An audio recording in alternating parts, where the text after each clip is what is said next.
Alice's Adventures in Wonderland by Lewis Carroll. Chapter 7. A Mad Tea Party. There was a table set out under a tree in front of the house, and the March Hare and the Hatter were having tea at it. A dormouse was sitting between them, fast asleep, and the other two were using it as a cushion, resting their elbows on it, and talking over its head. Very uncomfortable for the dormouse, thought Alice, only, as it's asleep, I suppose it doesn't mind. The table was a large one, but the three were all crowded together at one corner of it. No room. No room. They cried out when they saw Alice coming. There's plenty of room, said Alice indignantly, and she sat down in a large armchair at one end of the table. Have some wine, the March Hare said in an encouraging tone. Alice looked all round the table, but there was nothing on it but tea. I don't see any wine, she remarked. There isn't any, said the March Hare. Then it wasn't very civil of you to offer it, said Alice angrily. It wasn't very civil of you to sit down without being invited, said the March Hare. I didn't know it was your table, said Alice. It's laid for a great many more than three. Your hair wants cutting, said the Hatter. He had been looking at Alice for some time with great curiosity, and this was his first speech. You should learn not to make personal remarks, Alice said with some severity. It's very rude. The Hatter opened his eyes very wide on hearing this, but all he said was, Why is a raven like a writing desk? Come, we shall have some fun now, thought Alice. I'm glad they've begun asking riddles. I believe I can guess that, she added aloud. Do you mean that you think you can find out the answer to it? Said the March Hare. Exactly so, said Alice. Then you should say what you mean, the March Hare went on. I do, Alice hastily replied, at least I mean what I say, that's the same thing, you know. Not the same thing a bit, said the Hatter. You might just as well say that I see what I eat is the same thing as I eat what I see. You might just as well say, added the March Hare, that I like what I get is the same thing as I get what I like. You might just as well say, added the Dormouse, who seemed to be talking in his sleep, that I breathe when I sleep is the same thing as I sleep when I breathe. It is the same thing with you, said the Hatter, and here the conversation dropped, and the party sat silent for a minute, while Alice thought over all she could remember about ravens and writing desks, which wasn't much. The Hatter was the first to break the silence. What day of the month is it? He said, turning to Alice. He had taken his watch out of his pocket, and was looking at it uneasily, shaking it every now and then, and holding it to his ear. Alice considered a little, and then said the fourth. 2 days wrong, sighed the Hatter. I told you butter wouldn't suit the works, he added, looking angrily at the March Hare. It was the best butter, the March Hare meekly replied. Yes, but some crumbs must have got in as well, the Hatter grumbled. You shouldn't have put it in with a bread knife. The March Hare took the watch and looked at it gloomily, then he dipped it into his cup of tea, and looked at it again, but he could think of nothing better to say than his first remark. It was the best butter, you know. Alice had been looking over his shoulder with some curiosity. What a funny watch, she remarked. It tells the day of the month, and doesn't tell what o'clock it is. Why should it? Muttered the Hatter. Does your watch tell you what year it is? Of course not, Alice replied very readily, but that's because it stays the same year for such a long time together. Which is just the case with mine, said the Hatter. Alice felt dreadfully puzzled. The Hatter's remark seemed to have no sort of meaning in it, and yet it was certainly English. I don't quite understand you, she said, as politely as she could. The Dormouse is asleep again, said the Hatter, and he poured a little hot tea upon its nose. The Dormouse shook its head impatiently, and said, without opening its eyes, Of course, just what I was going to remark myself. Have you guessed the riddle yet? The Hatter said, turning to Alice again. No, I give it up, Alice replied. What's the answer? I haven't the slightest idea, said the Hatter. Nor I, said the March Hare. Alice sighed wearily.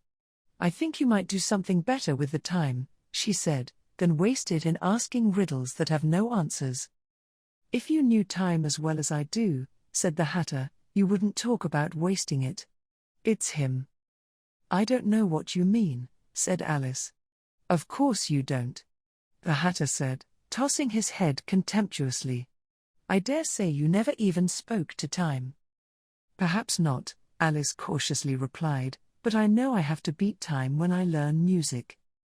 Ah. That accounts for it, said the Hatter. He won't stand beating. Now, if you only kept on good terms with him, he'd do almost anything you liked with the clock. For instance, suppose it were 9 o'clock in the morning, just time to begin lessons, you'd only have to whisper a hint to time, and round goes the clock in a twinkling. 1:30, time for dinner. I only wish it was, the March Hare said to itself in a whisper. That would be grand, certainly, said Alice thoughtfully, but then, I shouldn't be hungry for it, you know. Not at first, perhaps, said the Hatter, but you could keep it to 1:30 as long as you liked. Is that the way you manage? Alice asked. The Hatter shook his head mournfully. Not I, he replied. We quarrelled last March, just before he went mad, you know, pointing with his teaspoon at the March Hare. It was at the great concert given by the Queen of Hearts, and I had to sing. Twinkle, twinkle, little bat. How I wonder what you're at. You know the song, perhaps? I've heard something like it, said Alice. It goes on, you know, the Hatter continued, in this way. Up above the world you fly, like a tea tray in the sky. Twinkle, twinkle. Here the Dormouse shook itself, and began singing in its sleep twinkle, twinkle, twinkle, twinkle, and went on so long that they had to pinch it to make it stop. Well, I'd hardly finished the first verse, said the Hatter, when the Queen jumped up and bawled out, he's murdering the time. Off with his head. How dreadfully savage, exclaimed Alice. And ever since that, the Hatter went on in a mournful tone, he won't do a thing I ask. It's always 6 o'clock now. A bright idea came into Alice's head. Is that the reason so many tea things are put out here? She asked. Yes, that's it, said the Hatter with a sigh, it's always tea time, and we've no time to wash the things between whiles. Then you keep moving round, I suppose? Said Alice. Exactly so, said the Hatter, as the things get used up. But what happens when you come to the beginning again? Alice ventured to ask. Suppose we change the subject, the March Hare interrupted, yawning. I'm getting tired of this. I vote the young lady tells us a story. I'm afraid I don't know one, said Alice, rather alarmed at the proposal. Then the Dormouse shall. They both cried. Wake up, Dormouse. And they pinched it on both sides at once. The Dormouse slowly opened his eyes. I wasn't asleep, he said in a hoarse, feeble voice, I heard every word you fellows were saying. Tell us a story, said the March Hare. Yes, please do, pleaded Alice. And be quick about it, added the Hatter, or you'll be asleep again before it's done. Once upon a time there were 3 little sisters, the Dormouse began in a great hurry, and their names were Elsie, Lacey, and Tilly, and they lived at the bottom of a well. What did they live on? Said Alice, who always took a great interest in questions of eating and drinking. They lived on treacle, said the Dormouse, after thinking a minute or two. They couldn't have done that, you know, Alice gently remarked, they'd have been ill. So they were, said the Dormouse, very ill. Alice tried to fancy to herself what such an extraordinary ways of living would be like, but it puzzled her too much, so she went on, but why did they live at the bottom of a well? Take some more tea, the March Hare said to Alice, very earnestly. I've had nothing yet, Alice replied in an offended tone, so I can't take more. You mean you can't take less, said the Hatter, "it's very easy to take more than nothing." "Nobody asked your opinion," said Alice. "Who's making personal remarks now?" the Hatter asked triumphantly. Alice did not quite know what to say to this, so she helped herself to some tea and bread and butter, and then turned to the Dormouse, and repeated her question. "Why did they live at the bottom of a well?" The Dormouse again took a minute or two to think about it, and then said, "It was a treacle well." "There's no such thing." Alice was beginning very angrily, but the Hatter and the March Hare went sh. And the Dormouse sulkily remarked, "If you can't be civil, you'd better finish the story for yourself." "No, please go on," Alice said very humbly. "I won't interrupt again. I dare say there may be one." "One, indeed," said the Dormouse indignantly. However, he consented to go on. "And so these three little sisters, they were learning to draw, you know." "What did they draw?" said Alice, quite forgetting her promise. "Treacle," said the Dormouse, without considering it all this time. "I want a clean cup," interrupted the Hatter. "Let's all move one place on." He moved on as he spoke, and the Dormouse followed him. The March Hare moved into the Dormouse's place, and Alice rather unwillingly took the place of the March Hare. The Hatter was the only one who got any advantage from the change, and Alice was a good deal worse off than before, as the March Hare just upset the milk jug into his plate.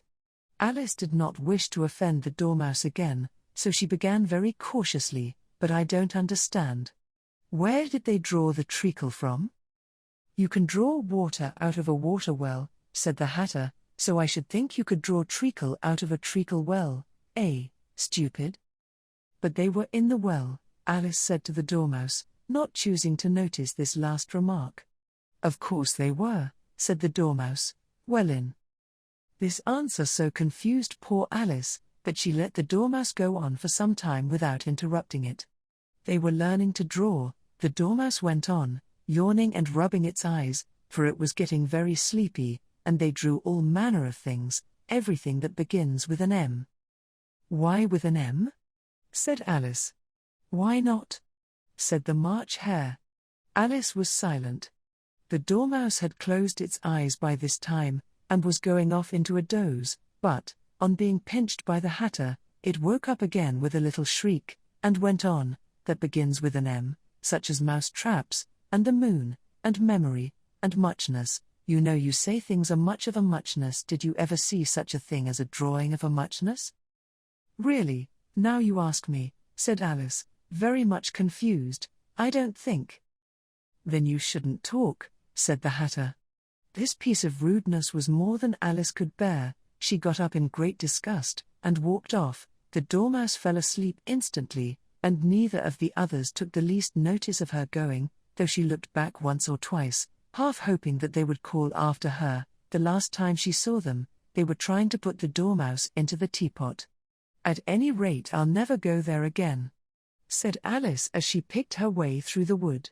"It's the stupidest tea party I ever was at in all my life." Just as she said this, she noticed that one of the trees had a door leading right into it. "That's very curious," she thought. "But everything's curious today. I think I may as well go in at once." And in she went. Once more she found herself in the long hall, and close to the little glass table. "Now, I'll manage better this time," she said to herself, and began by taking the little golden key, and unlocking the door that led into the garden. Then she went to work nibbling at the mushroom. She had kept a piece of it in her pocket, till she was about a foot high. Then she walked down the little passage, and then, she found herself at last in the beautiful garden, among the bright flower beds and the cool fountains.